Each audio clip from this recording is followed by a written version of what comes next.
So I do really well with pictures. Some people are like me too. So there's written out definitions, but practical application usually helps me out. And so these are specially designed tubes and media called fluorothioalkylate media. So it's commonly abbreviated FTM tubes. And the way these tubes are set up is that they have a little bit of agar in them. So they seem like they're a broth culture, but they have a little bit of agar in them. And the reason for that is to slow the diffusion of oxygen into these tubes. There's also a component in it, thioglycolate, and an amino acid, I can't remember which one, which actually remove oxygen from the gas phase and combine with these molecules. So you don't have gaseous oxygen in the tube towards the bottom of these tubes if they're fresh. And so this media needs to be made up fresh, or it needs to be boiled to move the oxygen out and then let it slowly diffuse back in. And so there's an indicator for these tubes. It's called resorin. And this helps you see where there's a high concentration of oxygen in these tubes. And so you'll see at the top of these tubes a little thin layer of pink, because the resorin will turn pink in the presence of oxygen. So at the top of the tubes you have oxygen. You have the oxygen zone or the oxic zone. At the bottom of the tube, when the tubes are fresh, they're anoxic, which means there isn't oxygen there, or very, very, very little. There's obviously a zone here where it's, there's more here, and then it's less and less and less to like nothing at the bottom. So what you see for these tubes are the dots represent where the growth of the bacteria is occurring. And so dependent on where the growth is occurring, you can determine the oxygen needs or tolerances, and this is important, of these organisms. So not all organisms utilize oxygen for their metabolism, but some do. And some are dependent on it. Others don't use it but can survive in the presence of it, because oxygen is toxic, or can be toxic. So what do we have to protect ourselves? Enzymes. And so you notice the enzyme content of these 5 different classifications here, right? This is why you see what you see with anaerobes. They don't have the enzymes to protect themselves against oxygen. So what does SOD stand for? It stands for superoxide demutase. It's an enzyme that converts a highly reactive form of oxygen known as superoxide radicals. So these are highly charged, very negatively charged. They tend to attach to other molecules and interfere with their ability to function normally. So what that enzyme does is it takes protons and adds it to it and produces oxygen in a safe form and hydrogen peroxide, which is also another damaging form of oxygen. It's not quite as powerful as superoxide, but it can be quite damaging.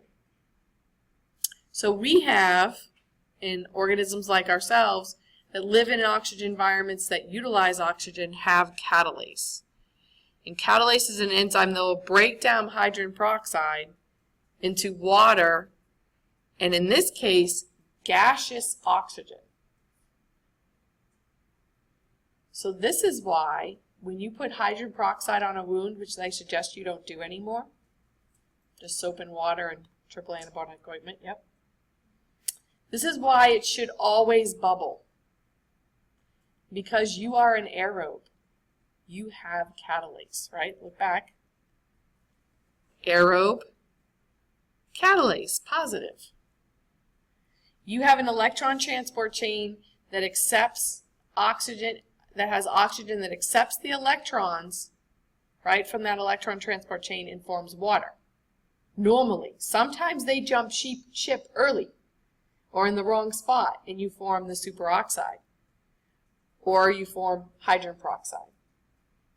And you've got to detoxify these toxic forms of oxygen. So you have catalase. When your cells are disrupted when you have a cut, your cells, catalase, will break down hydrogen peroxide into water and gaseous oxygen. That's why it bubbles. So don't believe the old wise tale that if you pour hydrogen peroxide on you and it doesn't bubble, that it's not infected. And it means you just poured old hydrogen peroxide on you that is mostly water and not hydrogen peroxide.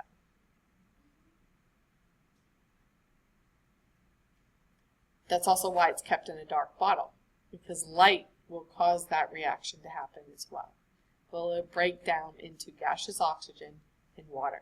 A good tell sign about this too is like if you've had hydrogen peroxide in your medicine cabinet for quite some time, and then you go to open it and it goes, makes that sizzle, that like when you open a Coke bottle and you release the carbon dioxide, you release the oxygen gas when you open the hydrogen peroxide bottle you've had for a long time, right? That noise, you know what I'm talking about? That gas release. That's like, oops, might not work. You can use it to clean your house. You can use it to clean your clothes. You can use it to clean your mouth. I prefer not to because it tastes nasty, really nasty. I prefer medicated mouthwash when necessary. You can use it to clean, women use it to clean their earrings a lot of times, like that gunk that'll build up that has bacteria in it, and some of them, right, and that bubbling action helps break up all the crud on your jewelry. That's fine, that's safe. But that bubbling action can be even damaging to your own cells, which is why they suggest you don't use it for wounds anymore.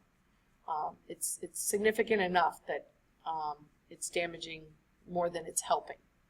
Does that make sense? It's also why you would never want to ingest it, right? There's that joke, guy walks into a bar, says, I'll have H2O. The other guy says, I'll have H2O too, and they give him hydrogen peroxide, and he does, right? So it's important stuff, right? Chemistry jokes, you know. Gotta love it. So what do you think? So aerobes, we have protection against oxygen. So living in the presence of oxygen, not a problem, right? But why do you only see the growth where there's oxygen? Obligate means they have to, right? Or sometimes you'll see the word strict. We have to use oxygen because that's where the electrons go at the end of the electron transport chain. The enzymes and stuff that we have just transfer it to oxygen. So we're stuck. Strict anaerobes, on the other hand, are they using oxygen? No. And in fact, they're not even growing in the presence of oxygen because oxygen will do what to them? Kill them, because what don't they have? They don't have catalase, they don't have superoxide demutation, they don't have no protection against oxygen. But they're also not using it, right? They're either doing fermentation or anaerobic respiration, where they're giving their electrons to something else other than oxygen. Or they're not even using the electron transport chain and they're fermenting. And they're returning those electrons to some byproduct that they've broken down the glucose into. Usually an acid. They're forming acids, alcohols, and even gas, hydrogen or carbon dioxide gas. So those are the two extremes, right? It's got to have oxygen, can't live without it. It's got to have no oxygen, is killed by it. Then you have these guys in the center, and as their name implies, they're both anaerobes, right? So do you think they're using oxygen for their metabolism? Yes and no. The facultative means change, right? Notice in the oxygen zone, they have more growth than in the non-oxygen zone. So there's some oxygen effect here, right? Because if oxygen wasn't affecting them, then the whole thing would be uniform as far as growth goes. And that's the case for the aerotolerance, right? So look at, their growth isn't affected by oxygen or no oxygen. And look at their enzymatic level. They don't really have catalase. But they're anaerobes. So are they using oxygen? No, they're probably fermenting or doing anaerobic respiration. And they have some protection, aerotolerant, as their name implies. They can tolerate oxygen. but they're not using oxygen. The facultatives, are they using it? Yeah. And we know this because look at how much greater their growth is in the oxygen zone. And if you do a comparison between aerobic organisms and anaerobic organisms, there's a reason why you get a lot of aerobes. With aerobic respiration, using your full electron transport chain and using oxygen as your final electron acceptor, from the breakdown of a glucose molecule, you can get around, say, 30, right? Actual yield, theoretical is like 36 to 38 ATPs per glucose molecule, right? So, if I told you I'm going to pay you $32 an hour or $2 an hour, who's going to sign up to work for me? You're like, how much? 32, right? Nobody's going to, if someone's going to offer 32 or 2, no one's going to pick $32. I mean, pick 2 over 32, right? It ain't, but it's like crazy. With oxygen, you can get that much ATP. Without oxygen, if you're stuck with fermentation, say, it could be low as 2 per glucose molecule. 2 ATPs, that's it. So it makes sense, right? If you're using oxygen, you're making 32 ATPs, you're going to grow fast, right? Hence why you see a lot of growth here, where if you're, say, fermenting down here, you're not going to grow as fast. But that's better than the alternative, right? No oxygen over here. What would happen to these organisms? What would happen to us, aerobes, without oxygen? We would die.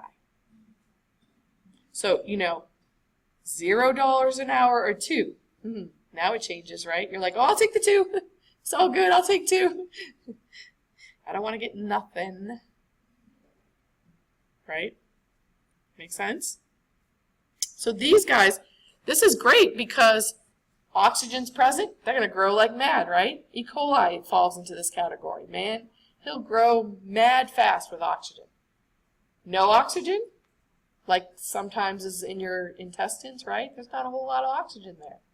He's like, okay, I'll just ferment, it's all good. I'm still alive. I'm still kicking at about 2 per glucose ATPs. Make sense? So then we have these guys way over here, right? The catalase levels can vary, but they've got superoxide demutase, so notice being in the oxygen zone, we're okay. But they're called microaerophiles. So what does that mean as far as oxygen goes for these guys? They like a little bit of oxygen, right? Again, they don't have the complete protection here, right? If they have catalase, they probably have relatively low levels of it, if they even have it at all. So your stomach, what do you think? What type of environment out of these 5 do you think your stomach is? Yeah, micro. Helicobacter pylori, that's been proven to cause gastric ulcers. It's a microaerophile, right? Gets into the stomach. It's a spirillum too. It can swim. It's a spirochete. Oh crap! It has flagella though, so right there it swims, right? Sucker swims through the mucus, gets to the stomach lining cells, kills the mucus-producing cells, right? So then your stomach starts eating itself. It's not a pretty state. The good news is it's a bacteria, right? So as long as we still got them, what could we use to kill them? Antibiotics. Why we still have them, right? Once they work. Until those suckers mutate. So, you see why? So for lab, when you have an unknown organism, we inoculate one of these tubes so we can figure out what you got. But in all honesty, considering the environment of the lab, guess which 2 or 3 we deal with? A lot of aerobes, right? Because there's oxygen in the lab. Facultative anaerobes don't care whether there's oxygen or not. They're going to grow. E. coli, right? We work with him. He grows. Aerotolerant anaerobes, can we grow those in the lab? Sure, there's oxygen, but they don't use it. Strict anaerobes. Yeah, if you think you got a strict anaerobe, there's something wrong there. Because there would have to be no oxygen in the room. Not easy to do and keep us alive at the same time. Right? So we have to use special chambers and suck the oxygen out. And that's expensive and fun and not really fun. Right? And then microaerophiles, again, you know, the amount of oxygen that's in the room, too much for them. So again, you got to have special devices, keep them happy. They're about harder to keep happy than the strict or obligate anaerobes, right? Because you got to give them some, but just not too much, right? It's like Goldilocks. You know, the porridge can't be too hot or too cold. It's got to be just right. The oxygen's got to be just right for these guys. Keep them happy. So do we use this in controlling organisms? Do we use the need or the tolerance for oxygen for or against microorganisms? Absolutely. There's a food preservation system now. It's all about removing what? Oxygen. I mean, you got Ziploc baggies you can buy a special little hand pump for now, and you suck the oxygen out, right? Is that going to get rid of all microbes that are going to make us sick? No, because who did you just make really happy? Anaerobes. And some anaerobes are spore formers, like Clostridium botulism, right? Botuli. That guy forms a spore when oxygen is there. When you suck the oxygen out, that spore goes, party time, right? He comes back out, right, multiplies, produces toxin in your food. So when you eat it, you get really sick and maybe die, right? So what do we do with food preservation? We don't stick to just one method, right? So instead of just drying stuff out, what else do we typically do? We do it with coffee a lot. Vacuum seal this, sucking the air out. Refrigerate. Freeze drying coffee is very common, right? For long-term storage, people, you suck the air out and you stick it in the freezer. A lot of us, you know, everyday users, it goes in the fridge. You don't leave your coffee out. Nope. Well, I mean, you can. It's just not going to keep as long. You know, I mean, if you're going to drink like it all in 1 week or something, you're probably good. Ours lasts about 3 weeks in our house, so it goes in the fridge. In a tin. Tins apparently are the best for storage. Same is true for tea. So, again, combining methods, right? Betters your chances of preservation. Okay, so we talked about that. So, you know, you have to work in strange places like this, right? If you want to work with anaerobes, you got to be able to suck the air out and not have the scientists pass out. One of my friends at Southeastern started out in the microbiology lab, and this thing kept springing a leak, and so she switched to the immunology lab. And she kept losing her stuff. Got frustrated. But again, we use this a lot nowadays, right? Sucking it out, but you could be making some anaerobes really happy. We used to use setups like this in the microbiology lab. The problem with it is that it's expensive to buy the gas packs, but also a lot of our plastic, these chambers don't seal properly anymore, and they're like $500 a piece. So we don't do that experiment anymore. We talk about and look at the pictures I took when we used to do it. But could an aerotolerant microbe survive in this? So this is an anaerobic chamber, right? We set this up. The gas pack releases hydrogen and carbon dioxide gas. The hydrogen and the oxygen gas bind together and form water, right? So we remove the oxygen from the chamber by opening up this gas pack and this chemical reaction happening. So if we put some aerotolerant anaerobes in there and we did this to them, are they going to survive? Yeah. Would an aerobe? No, you'd kill them, right? Because you just sucked all the oxygen out. What organisms can survive in this chamber? Aerotolerant, anaerobes, strict anaerobes. Microaerophiles, usually not, right? This usually goes completely anaerobic. So who else? One more. Anybody with the anaerobe in the name, right? Facultative anaerobes. They're not going to grow as well, right? They're going to grow. Pressure, right? This is an area where people are looking into more and more and the possibility of using it for food preservation, applying pressure. What environment on Earth has the greatest pressure and organisms have to be adapted to that? Water, right? So aquatic environments, right? Because the water itself puts pressure. So the deeper you go, right? That's why submarines can only go so far before crunch, right? The pressure implodes on them. So yeah, I mean, certain levels of pressure too, you could just like squash them with pressure, the microorganisms. And so that's some of the areas that they're looking into. Radiation, and again, when you say radiation, people usually think of what? Like radioactive isotopes in like nuclear energy type stuff.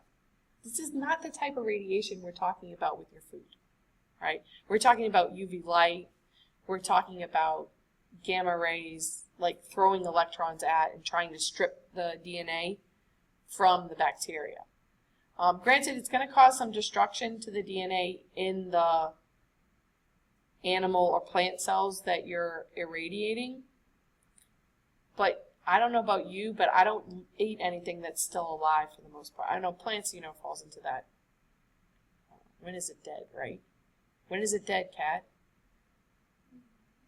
When you pick it. When you eat it. Yeah, I know. So that destruction of DNA isn't going to really affect that meat or that plant because it's not growing anymore. Does that make sense to you guys? And guess what you're going to do when you ingest it? You're going to break it up into pieces anyways so that you can use it to build you.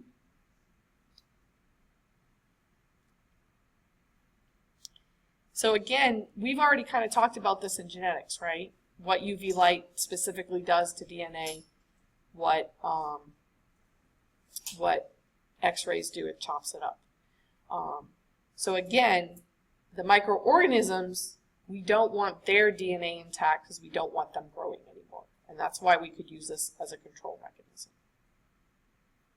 And why, believe it or not, it's safe to do it to your food. So another form of radiation that happens from visible light, so light, photons of light, especially organisms that have pigments that are absorbing light, they, in the presence of oxygen, you can get the formation of what's called singlet oxygen. And this can be highly reactive as well. So usually photosynthetic organisms have additional pigments that it's their job to almost help eliminate these toxic forms of oxygen. So they themselves can help absorb light, but they're also going to help in the reduction of singlet oxygen. So carotenoid pigments, right, when they talk about those are more catalytic in removing singlet oxygen than they are in absorbing photons of light and exciting electrons for photooxidation.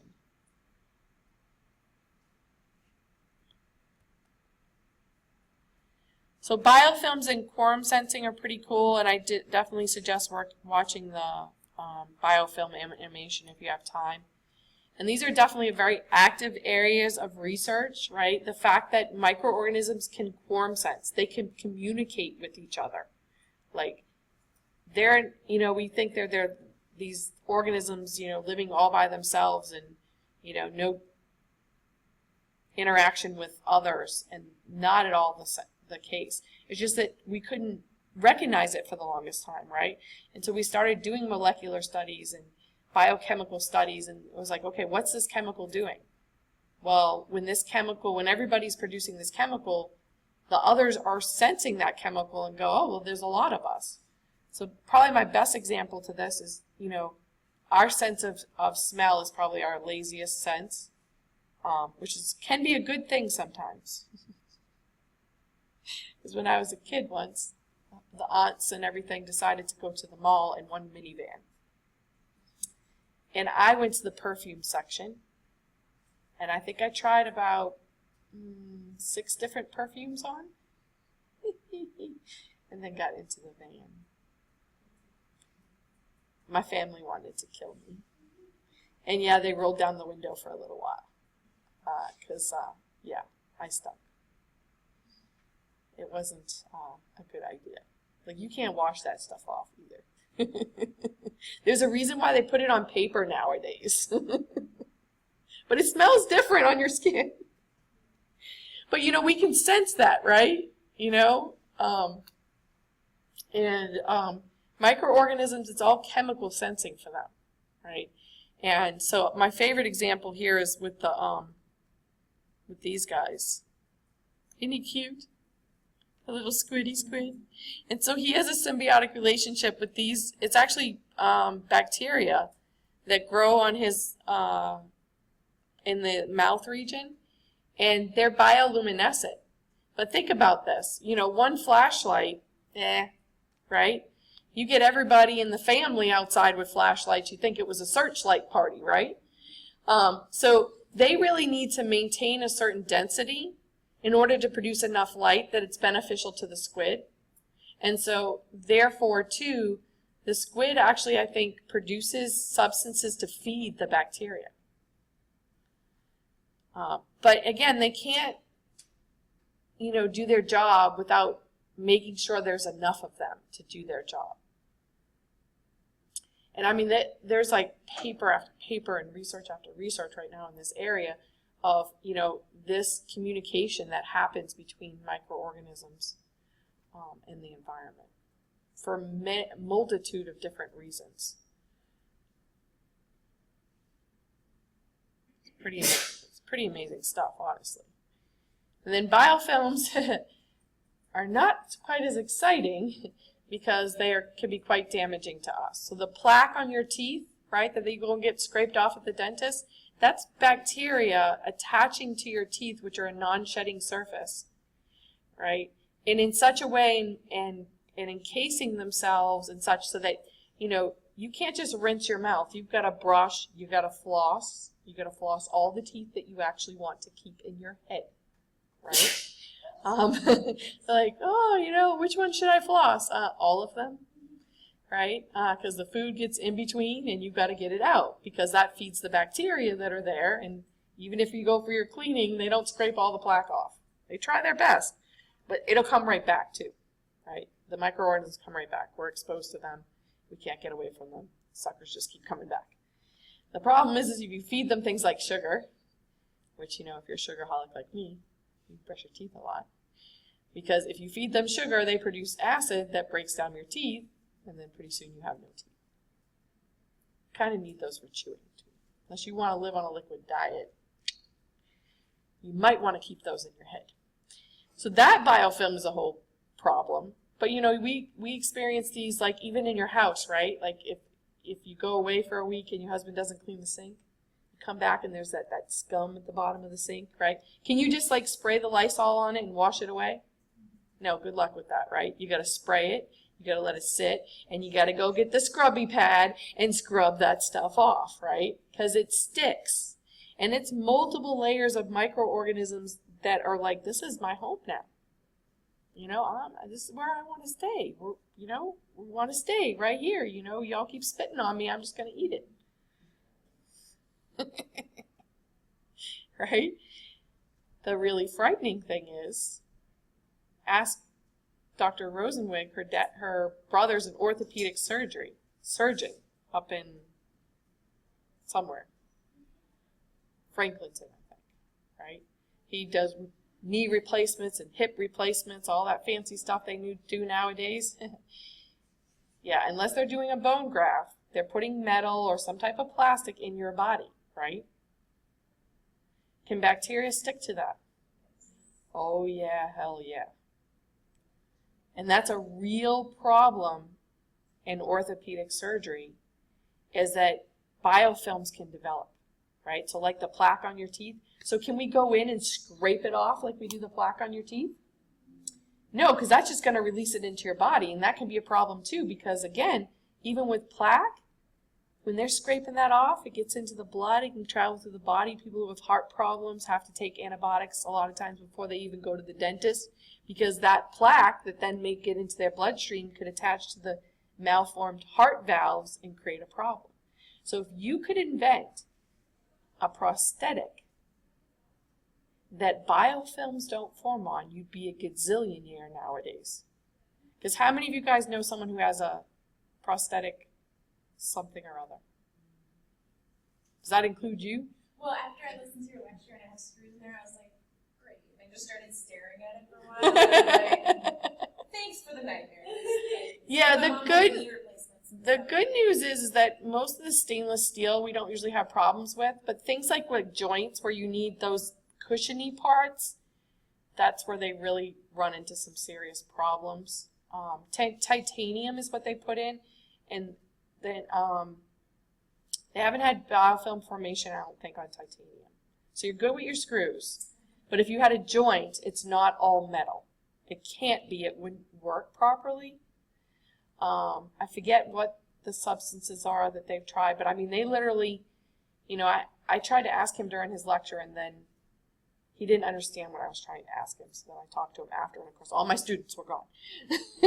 And he said that there's actually ones that are impregnated with antibiotics. So sometimes when they have a biofilm, they have to put one with the antibiotics in it, and then they got to take that out later and put the other one in. So if you know anyone who's been through that surgery once, could you imagine having to go through it 2 more times? Like, forget about it, right? Just cut it off. Well, good. Give me a real disc fake, the rest of it. Don't put anything fake inside me. But yeah, I mean, more and more, you know, people are living longer. They're not taking care of themselves. They're wearing out these joints. And yeah, we have the ability to replace it, but that has a limited time frame too, and there's always the risk of that type of infection, you know. And like I said, so, you know, what percentage, and he's like, you know, don't let any doctor tell you he doesn't have patients that have had infection. You know, they're lying. It's probability. Depending on how many surgeries you do, chances are one of your patients is going to end up with an infection. There's no way around it. Right? We live in a microbial world. There's no 100% protection. There are more of them than there are of us, right? There are actually more bacteria walking around than human cells. Okay, so I want to back up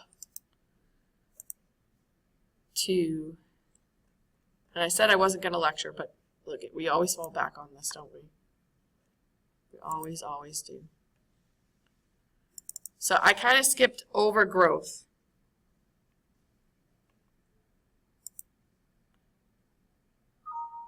What?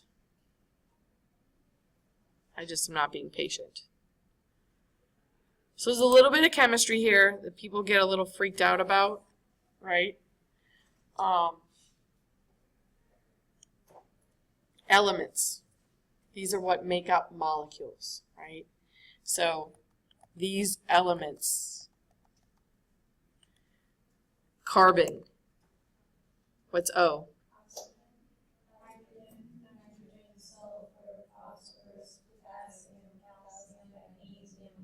Oh, we're good. Right. The first 6 are highlighted. Why? Yeah, they're macro. All of these are macro. They are what are needed to make what builds your cells, right?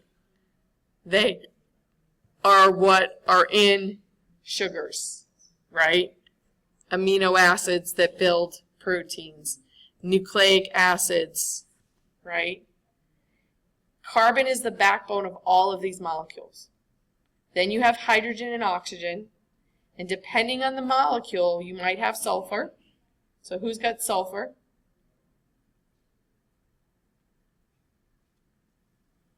That one and that one. What are those?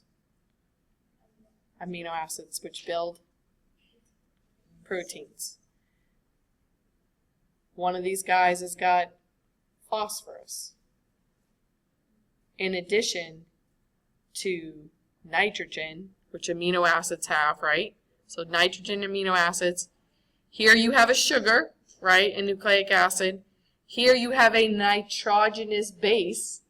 So guess what it has? Nitrogen. And then what holds the sugar to the sugar? Sugar to sugar? Phosphate. So if you wanted to tell nucleic acids from proteins, what would you look for? If I gave you an unknown molecule and I said figure out whether it's a protein, amino acid, or a sugar. Phosphate would tell you it's a nucleic acid. Sulfur would tell you you're probably looking at amino acids, which make up proteins, right? There's one distractor with phosphate, though. What else has phosphate? A lot of phosphate. You have a lot of them in eukaryotes. Membranes. Membranes. Phospholipids, right? All right, so these things build all those molecules, right? So you need them in large concentrations. So again, if we're growing microorganisms, we've got to provide them with these things. And how do we do that? Well, it depends on what they need, right? And so each one of these has the different components. This is an excellent table as a study guide, right? So yes for some, and that's when we're talking about membranes, right? Lipids associated with membranes. There's only 2 amino acids that actually have sulfur, cysteine and methionine. But they're in a lot, because remember, methionine is that first amino acid for bacteria, definitely. That's the start codon, AUG. AU, guys. Classification. This is pretty simple. And this table that I did organizes in the order that it is in the words, right? So photo refers to energy, right? Chemo refers to energy, light or chemical. The next refers to electron source, so litho or organo. So are they inorganic or organic? Inorganic is litho, organic is organic. Where they get their carbon, right? Some organisms are autotrophs. Where do they get their carbon?